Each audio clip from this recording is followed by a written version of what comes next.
Arizona state legislature is considering a number of undemocratic voting reforms.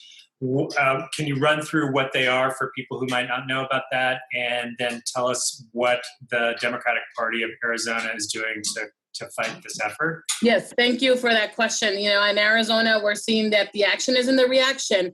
This year, one of our biggest tasks at the state legislature is to protect democracy.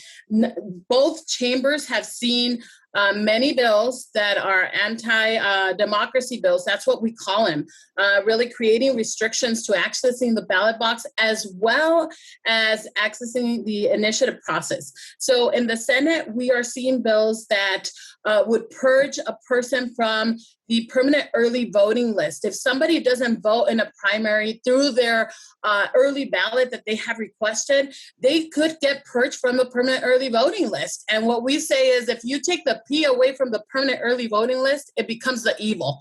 Because really, we have been using this system to ensure that communities who usually don't come out and vote access the ballot box in their time and voting in community. So we are really tracking these bills that have anything to do with our permanent early voting list. And then in the House, we have bills that are preempting any good legislation that has to do with democracy. For instance, automatic voter registration or same-day voter registration.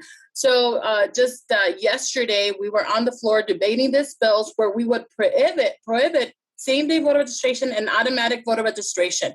So that's not something that we do here in the state of Arizona, but we know that the Republicans know that once we have this mechanism, we modernize our election systems, that more people are going to register to vote and more people are going to come out to vote, regardless if it helps their party, because what we've seen is that when we have access to the ballot box, it's healthy for everybody, and they know it. So it's unfortunate that we are finding ourselves having to fight for democracy when we have so much happening in our communities.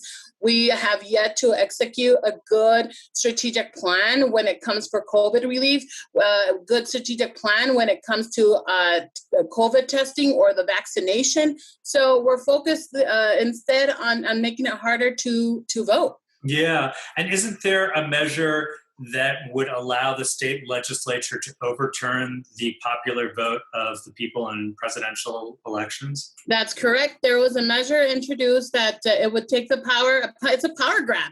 It would take the power from the voters of Arizona and give it to the state legislature. So it really would invalidate voters' voices. So yes, that's the type of work that we are fighting here at the state legislature. So what's the word on that?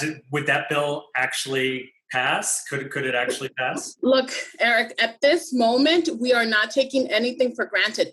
The extreme agenda is in full flourishing at the state legislature. And it's not only on democracy bills, it's extreme when it comes to anti-choice bills. It's extreme on cutting taxes. It's extreme even for environmental issues. We want to take away powers from our Arizona Corporation Commission and give it to our state legislature.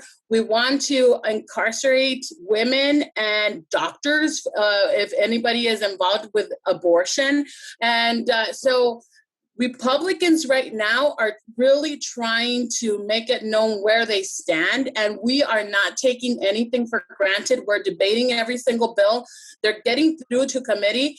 This week at the legislature, we had what we call crossover week, and we did see some of these bad bills come through the floor. Some of these bills have been stopped because there has been a lot of community power, but we can't take anything for granted. We always say that nothing is dead until the day the session ends. So we are in fight back mode. And unfortunately, on many of these extreme bills, the governor does not take a position. So it's the best kept secret in the state of Arizona. So unless it's an issue that he wants to move forward, we don't know where he stands. So we remain vigilant, and we are working with our community partners and stakeholders on these progressive issues to make sure that they're stopped, but we are in fight back mode.